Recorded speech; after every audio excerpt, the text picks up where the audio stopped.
Dear all, welcome to Cricket Happenings today.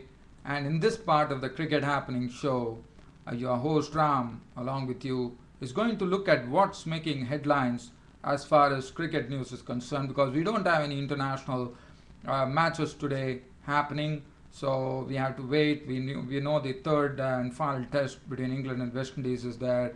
Then Pakistan are in Sri Lanka already with Mohammad Hafiz, the new captain, and it is all going to kick off on June 1st with the first 2020 match between Pakistan and Sri Lanka at Hambantota.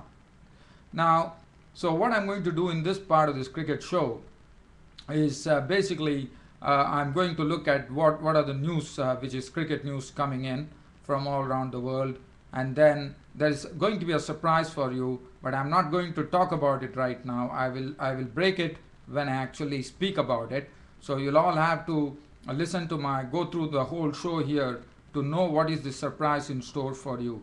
Something there which I'm going to discuss about, which I would also seek the opinion of my dear friends and subscribers on what I'm talking. And just to know what's your opinion about this particular aspect that I'm speaking about. Well, so first and foremost, just talking about the cricket news, Andrew Strauss has hinted that in the third test match, which is going to be starting probably in a week's time, I suppose, it is going to be they have already won the series, so looking at the amount of workload that James Anderson and all the other bowlers have to really get on their shoulders, because with the South African tour is going to be something very important. The South Africa versus England clash is like a clash of the titans, I would say, because that would really tell you whether England would retain the test #1 ranking. Now looking at this, what I would really say here is, just talking about the news that is making headlines. Andrew Strauss, the England victorious captain, is been hinting that there would be a possibility that Stephen Finn would get a look in the third test. As you know, there's lots of reserves for England. Graham Onions is one of the wonderful swing bowlers. He has been sidelined by injury, but let me tell you, he is another very wonderful bowler. But due to the competition prevailing in the English team, Onions has not been able to get a look in. Now Stephen Finn has been on the sidelines for quite some time with Anderson, Broad and Bresnan doing the work.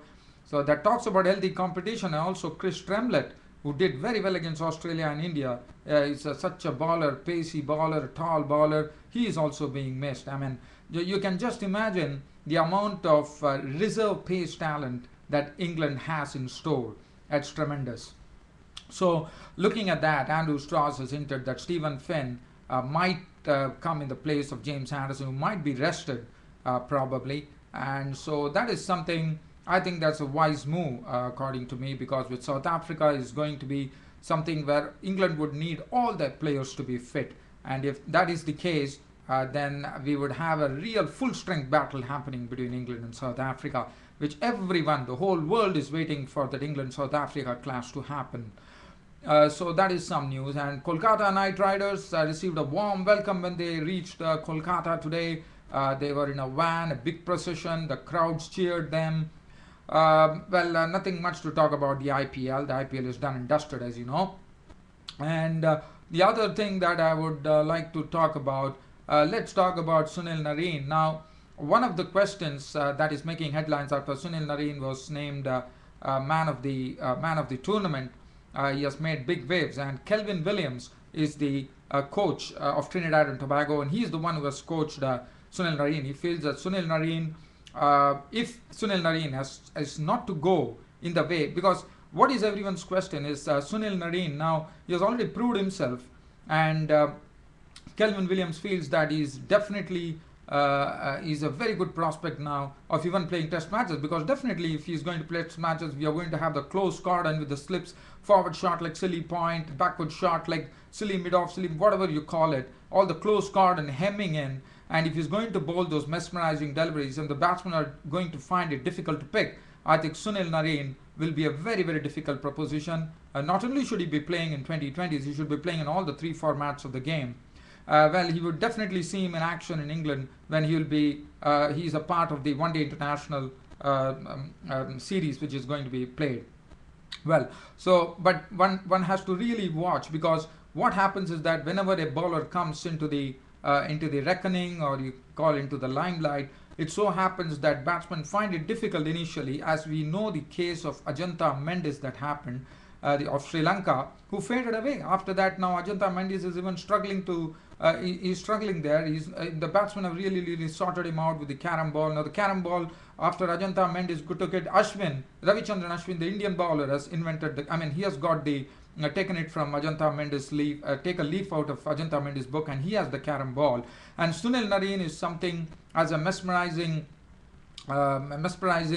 act to it, and he's the one who has been really befuddling all the batsmen, as to really batsmen are all at sea as to know how the ball is spinning, whether the ball is going to spin out, or it is going to spin in. And another thing about Sunil Narine, what is very identical to what Ajantha Mendis, the Sri Lankan Sri Lankan spinner has been doing, is the main thing is the variation. Now, what Ajantha Mendis does well, that is something, a similarity between Ajantha Mendis and Sunil Narine, is that both of them have some pace too when they bowl. So that makes it all the more difficult for the batsman to pick it up. So that is something that one is really looking at. Now, what one wants is Sunil Narine is not to go the Ajantha Mendis way, and he is to if he has to really keep up the spirit and keep things going, then Kelvin Williams, Trinidad and Tobago coach, feels that he has to develop more variations, and that's what is wanted, because nowadays in cricket, people really they look at the videos, and then they find out that where exactly how they could tackle the ball, and that's what they precisely did with Ajantha Mendis, probably watching a lot of videos. So now, if that is going to be the case, then Sunil Narine has to really work hard, develop lots of variations. Every year he should have one variation or the other, just to keep himself going, and that would make him a world-class bowler. So that is something that I wanted to really discuss. This is not the surprise. The surprise that I was talking about is we are talking about something.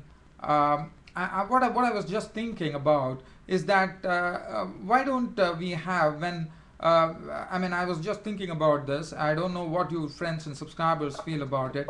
It's not me. I'm only giving my opinion. It's for ICC to think about it. Whenever we have seen in cricket that there are 11 players, and we also see that the last man is left high and dry, not out. Why don't we give an equal opportunity to all the 11 players while batting, instead of making one not out? Why doesn't the ICC introduce a rule where even the 11th batsman gets a chance, even though the 10th batsman is out? The 11th batsman comes in, and he stays there. The 10th batsman stays there, doing the running for him, and also he runs between the wickets, and they take the runs, and you never know that might be some surprise element in it.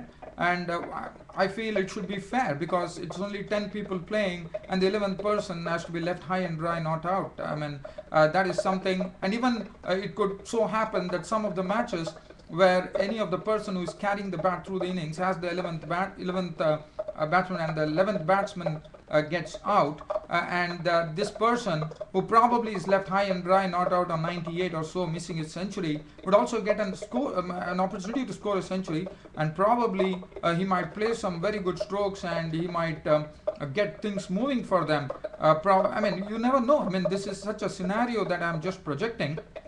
Why doesn't when all the bowlers bowl, all the bowlers and whoever bowls, why don't ICC get into something where all the 11 players are given a chance? I think that is something, because you need lots of innovations as far as Test cricket is concerned. They are talking about day-night matches. Why don't ICC look into this and introduce something of this sort, which would really make cricket much exciting, and let them introduce this in Test cricket, because the Test cricket will become much more exciting. I only wish that something happens. Instead of 10 wickets going, why all the 11 wickets should not fall? Probably this has been there since immemorial, when cricket was invented.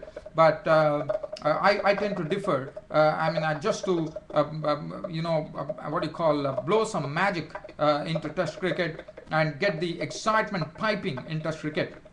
Why don't ICC get into something like this where 11 batsmen get a chance?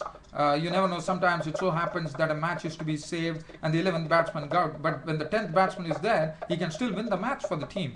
So, well, dear friends and subscribers, is just a food for thought. I'm just inviting you all, friends and subscribers of Cricket Happenings, to have a shot at it. Write to me, send. I mean, you can always make your comments there and send a message saying that what do you all feel about it. Some people might agree, some people might not agree. Some people might have something to say. We can have a sort of a cricket forum here, and let me all hear from you, dear fans, friends, and subscribers. I'm waiting for that.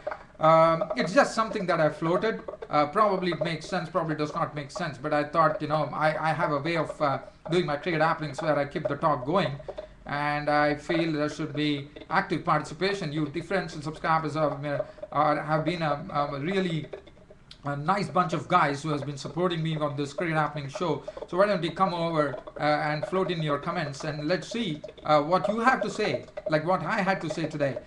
Thanks for watching Cricket Happenings, and thanks for listening to my cricket comments, and I hope you friends and subscribers would not disappoint me in sending me your comments on what I said today.